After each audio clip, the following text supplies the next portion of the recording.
Hey everyone, welcome back to the channel.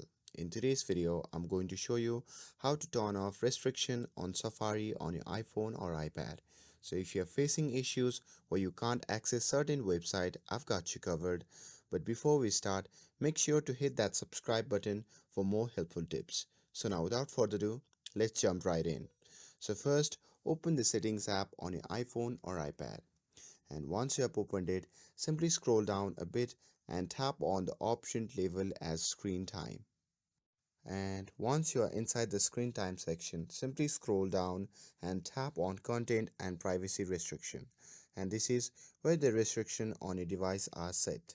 And now once you're inside this section, simply tap on the option labeled as App Store, Media, Wave and Games.